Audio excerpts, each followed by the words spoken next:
कि यार अब तो दुनियादारी पर से विश्वास सा उठ गया है। ऐसी बात मैं क्यों बोल रहा हूं, समटाइम्स ऐसा नहीं होता है कि आपके घर वाले आपको ताना मार रहे होते हैं कि देख फलाना हमारा पड़ोसी है, उसका बेटा इतना सा पढ़ के इतना कुछ बन गया, और एक तुम हो जो रात दिन किताब लिए घूम रहे हो और तुम्हारा कुछ हो नहीं रहा है। कुछ वैसा ही हमारे साथ हो रहा है इन दिनों। इंडिया के साथ में दुनिया वाले बहुत मजे ले रहे हैं यार। कभी हमको बता देते हैं कि हम बहुत बड़े भूखे हैं, कुछ लोग कहते हैं कि हमारे यहाँ पे अफगानिस्तान से भी ज्यादा भुखमरी है। हद तो तब हो जाती है जब अंतरराष्ट्रीय स्तर की कई बड़ी एजेंसी जो दावा करती हैं कि दुनिया की 500 बड़ी कंपनियां उनसे पूछकर यह डिसाइड करती हैं कि कहां जाना है कहां नहीं जाना है। ऐसे एक सर्वे के अंदर कहा गया है कि दुनिया के अंदर जो सबसे ज्यादा सिक्योर देश हैं उन देशों में पाकिस्तान भारत से ज्यादा सुरक्षित देश है।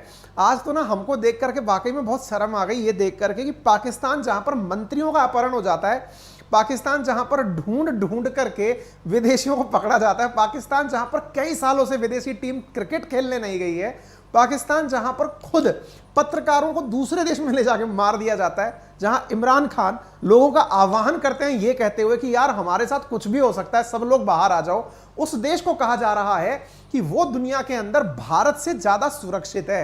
यार आज ना हम प्रॉपर विश्लेषण करने वाले हैं कि पाकिस्तान के अंदर सुरक्षा किस मायने में है, चर्चा करेंगे। लेकिन उन भाई साहब की चर्चा जरूर कर लें जिन्होंने सुर्खियों में नाम कमाया है। उनके अनुसार जो कंपनी का नाम है गैलप, गैलप एक अमेरिकन एजेंसी है जिसके बारे में कहा जाता है कि वो दुनिया भर के understanding law and order around the world, और ये दुनिया भर के लोगों को देखकर ये अंदाजा लगाती है कि दुनिया में लॉ एंड ऑर्डर कैसा है, यानी कानून व्यवस्था कैसी है। और कानून व्यवस्था के आधार पर इसने एक रिपोर्ट निकाली है दुनिया के 120 देशों की, जहां पर इंडिया की हालत पाकिस्तान से बुरी। और चलो यार हम एक बार के लिए मान भी लें, ठीक है हम इंडिया पाकिस्तान बाप बेटे वाला रिश्ता है, लेकिन फिर भी यार यूके को जो कि हमारे यहाँ का भगोड़ा है उसको इंडिया से ज्यादा लॉ एंड ऑर्डर में पीछे डाल दिया है। तो हमको समटाइम्स ऐसा लगता है कि भाई साहब ने लिटिल लिटिल तो ले नहीं ली थी जब आंकड़ा बना रहे थे। चर्चा करेंगे इन सब चीजों के ऊपर। भाई स्थिति ये है कि ये गैलप नाम की जो एजेंसी है ना, इसके बारे में कहा जा रहा है कि ये 90% जो फॉर्च्यून 500 कंपनीज है ना उनको बताते हैं कि कहां पर क्या करना चाहिए। 27 मिलियन से ज्यादा इनकी रीच है।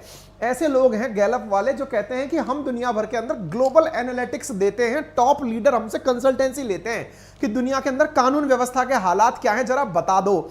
ऐसी जगह से जब रिपोर्ट निकल के आती है और कहा जाता है कि इंडिया के हालात पाकिस्तान से बुरे हैं, अरे यार हम तो खैर क्या है ना इतने ज्यादा ग्राही प्रकार के हैं, मान लेंगे यार चलो हमारे हालात बहुत बुरे हैं, लेकिन उस बेचारे को क्यों लपेट रहे हो जो दुनिया के अंदर मिसाल बना घूम रहा है लॉ एंड ऑर्डर की। यूके को हमसे बुरा बता दिया, फिर तो डाउट नहीं यकीन हो जाता है।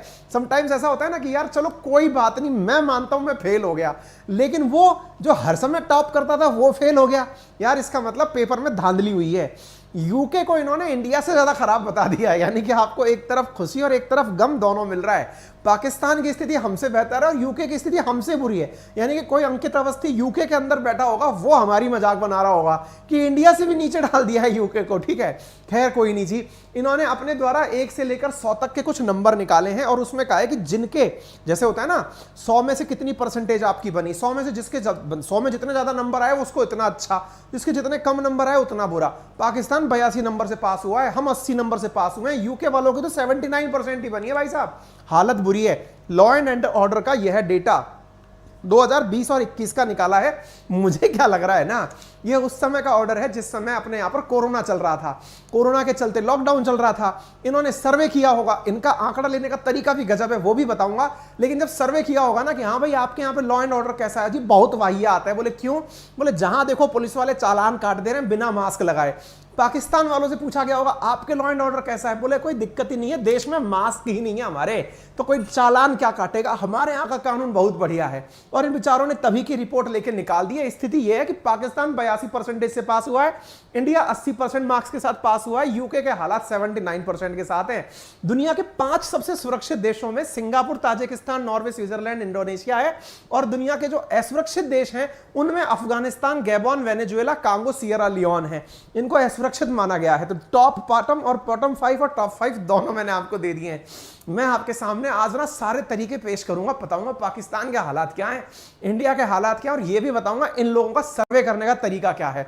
लेकिन उससे पहले मैं ना आपको कुछ सर्वे कैसे करते हो जरा ये बताओ, तरीका क्या है तुम लोगों के सर्वे का। तो साथियों सर्वे का तरीका इनका गजब है। ये क्या करते हैं, इनके यहाँ के कुछ ऐसे होते होंगे, कुछ लोग बहुत ही मन चढ़े टाइप के होते होंगे। वो क्या करते होंगे, हेलो, बोले हाँ, बोले जरा बताना यार आपके यहाँ पर लॉ एंड ऑर्डर कैसा है, बोले बढ़िया। मजेदार बात देखो, इस कंपनी के लोग जो है ना कॉल सेंटर पे कॉल करके 1,27,000 लोगों का इंटरव्यू लिए हैं दुनिया भर के अंदर। 120 देशों के अंदर इन्होंने कॉल किया है, 122 देशों के अंदर सर्वे करने के लिए कॉल किया। कितने लोगों से बात की है? 1,27,000 से। इससे ज्यादा तो हमारे देश में जियो के कॉल सेंटर के ऊपर कॉल आ जाते होंगे साल भर के अंदर कि हाँ भाई मेरा सिम नहीं चल रहा या रिचार्ज सही से नहीं हुआ, सस्ता कॉल कैसे होगा। यहां पर ये इनसे फोन करके पूछते हैं आप बताओ लॉ एंड ऑर्डर कैसा चल रहा है। फिर इनका जो इंटरव्यू हुआ उसके आधार पर ये रिपोर्ट तैयार करते हैं। और रिपोर्ट में सवाल क्या पूछते हैं, जैसे होता है ना, हाँ भाई साहब आप बताइए आपके घर का कचरा उठ रहा है कि नहीं। ऐसा नहीं है, इनके यहां पर पूछा जाता है आप कहां रहते हैं, क्या आपको वहां की पुलिस पर भरोसा है। हमारे इंडिया में पुलिस की केवल तभी तारीफ होती है जब पुलिस वाले बिल्कुल मूवी सिंघम की स्टाइल में जाकर के चोर को पकड़ते हैं। बाकी हमको कभी ये पता ही नहीं चलता कि आज हम अपने घरों में सुरक्षित इसलिए हैं या गली के मोहल्ले के अंदर घर की बहन बेटियां इसलिए अच्छे से घूम रही हैं क्योंकि एक पुलिस वाला पूरे टाइम चौराहे पर जिम्मेदारी से अपना काम कर रहा है। आज सड़क पर पूरी तरह से यातायात व्यवस्थित इसलिए है क्योंकि एक पुलिस वाला वहां खड़े होकर यातायात का प्रबंधन कर रहा है। हमारे यहां क्या होता है, हमारे यहां ये लगता है कि उस पुलिस वाले ने 100 का नोट ले लिया इसलिए वो काम कर रहा है। हमारे यहां लगता यह है कि पुलिस वाला तो खड़ा ही इसलिए क्योंकि उसे 100 रुपए रिश्वत के चाहिए। अरे साहब 100 रुपए रिश्वत के चाहिए आपको, वो दिख गया, लेकिन आपको यह कभी नहीं दिखा कि एक दिन अगर पूरे देश भर में से पुलिस हटा ली जाए शायद ही आप उस देश की कल्पना कर सकते हैं जहां आप रहना पसंद करते हो। ठीक है, खैर ये ज्यादा वो हो जाएगा, आप कहेंगे कि आप अपने क्षेत्र में निकल गए। Do you feel safe walking at night in the city and where you live. क्या आपको अपने देश में जहां आप रह रहे हैं वहां सड़कों पर रहना पसंद है, सड़कों पर जाना आना सेफ फील करते हो। फोन पे पूछते हैं ऐसी बातें। विद इन लास्ट 12 मंथ क्या आपके साथ में कोई मनी या प्रॉपर्टी चोरी हुई है क्या। ऐसे ही चौथा सवाल पूछा जाता है कि लास्ट 12 मंथ में क्या आपका किसी ने असॉल्ट किया या कोई आपका अपहरण करके ले गया है। इस प्रकार के 4 सवाल ये दुनिया भर के 1.25 लाख लोगों से 122 देशों में फोन करके पूछते हैं। उनका जो रिपोर्ट कार्ड निकल कर आता है ना, उस आधार पर ये पूरी रिपोर्ट निकालते हैं। अब मैं आता हूं पाकिस्तान के ऊपर, जिससे भी इन्होंने सवाल पूछे होंगे कि हाँ जरा बताना। मैं फिरकी लेने के लिए नहीं, मैं रियलिटी बता रहा हूं, आप एक बार फिगर्स पे ध्यान दीजिए। खैर शुरू करते हैं मार्च 4 की खबर से। 57 व्यक्ति मर गए, 200 इंजर्ड हो गए एक मॉस्क के अंदर। आगे बढ़ते हैं, दूसरी खबर है बॉम्ब ब्लास्ट हुआ सदर्न पाकिस्तान के अंदर, जहां पर अभी मई की खबर है जिसके अंदर 1 व्यक्ति मर गया, 13 घायल हो गए। सड़कों पर होने वाली घटनाएं हैं। 20 इंजर हो गए बॉम्ब ब्लास्ट के अंदर पाकिस्तान के अंदर, पुलिस का ऐसा कहना है। सितंबर की घटना है। 3 किलो गए, 4 मर गए बॉम्ब ब्लास्ट के अंदर पाकिस्तान की घटना है। मुझे ये समझ में नहीं आ रहा इनने पाकिस्तान में किन भाई साहब से फोन करके पूछा आपके यहां सब सही चल रहा है ना। पता नहीं भाई क्या चल रहा है। ये 15 अक्टूबर की घटना है, फिर बॉम्ब ब्लास्ट यहां पर हुआ है। 2 हिंदू गर्ल, ये कह रहे हैं ना महिलाएं सड़कों पर सुरक्षित फील करती हैं, 2 हिंदू महिलाओं को उठा करके पाकिस्तान के सिंध प्रोविंस में ले गए। पुलिस ने केस ही दर्ज नहीं किया। ऐसी जगह पर फोन करने पर इनको पता चला कि वो सुरक्षित है। 8 girl among 10 kidnapped in 24 hour in Lahore, यानी 8 girls among 10 kidnapped in 24 hour in Lahore. आप इससे अंदाजा लगा सकते हैं कि क्या सुरक्षा के हालात यहां पर हैं। और तो छोड़ो, अक्टूबर की खबर है कि यहां पर मिलिटेंट्स के द्वारा पाकिस्तान के मिनिस्टर को उठा लिया गया। कहां पर उठा लिया गया? पाकिस्तान के अंदर ये घटना है। पाकिस्तान की गवर्नमेंट ने नेशनल वाइड अलर्ट जारी किया, ये कहते हुए कि हमारे यहां पर तहरीक ए तालिबान जो है, इसी की तरह तहरीक ए तालिबान पाकिस्तान जो है वो हमारे यहां बम अटैक कर सकता है, इसके लिए अलर्ट पर रहना चाहिए। पाकिस्तान के चीफ जस्टिस को ही मार दिया गया टेररिस्टों के द्वारा पाकिस्तान के बलूचिस्तान में, इसी महीने की घटना है। इस प्रकार से बहुत सारी ऐसी संस्थाएं हैं।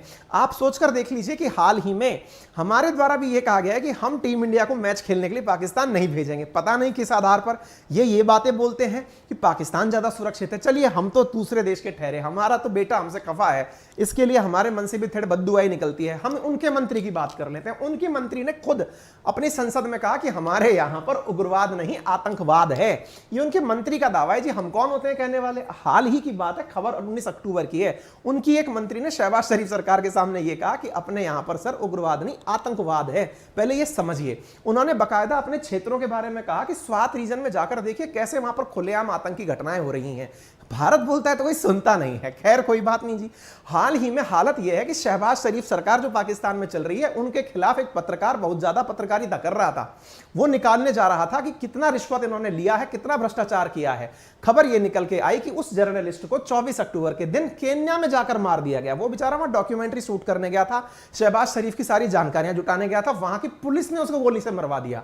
फिर पाकिस्तान में इस समय इतना विरोध हो रहा है, वो ये लोग कह रहे हैं कि साहब इसको मरवाने की पूरी की पृष्ठभूमि पाकिस्तान के अंदर तैयार हुई थी कि इसको अफ्रीका में ले जाकर मारेंगे। ठीक है, ऐसी स्थिति के अंदर पे सारी चीजें चल रही हैं। ऐसी डॉक्यूमेंट्री उस भाई ने निकाली थी कि मैं पारा की पूरा भ्रष्टाचार का मामला खोलूंगा, उस आदमी को ले जाके कहीं और मार दिया गया है। कुल मिलाकर बात यह है जी कि उस देश को हमसे ऊपर बता दिया गया जिसके हालात इतने बुरे हैं, जाके मंत्री आरोप लगा रहे हैं कि हमारे यहाँ आतंकवाद है, और वो हमसे कह रहे हैं कि हम उनसे ज्यादा असुरक्षित हैं। हमें लगता है कि हमें बायकॉट ही कर देना चाहिए कि हम ये रैंकिंग पढ़ेंगे नहीं। पर हम क्या करें, परीक्षाओं में लोग हमसे रैंकिंग पूछ लेते हैं कि हमें कहां डाला गया। खैर छोड़िए, यूएन के अंदर हाल ही के अंदर यूनाइटेड नेशन की मीटिंग इंडिया में हुई। यूनाइटेड नेशन सिक्योरिटी काउंसिल की जो मतलब काउंटर टेररिज्म को लेकर के काउंसिल है, उसकी मीटिंग मुंबई में 26 अक्टूबर से शुरू हुई और वहां पर 15 देश, 5 परमानेंट और 10 नॉन परमानेंट, सारे देश आपस में बैठकर मुंबई के अंदर बैठे और आतंकवाद पर चर्चाएं होना शुरू हुई। और उन्होंने सबने ये बात रिकॉग्नाइज करी कि 26/11 की घटना कितनी खतरनाक थी। भारत ने उनके सामने ये बात रखी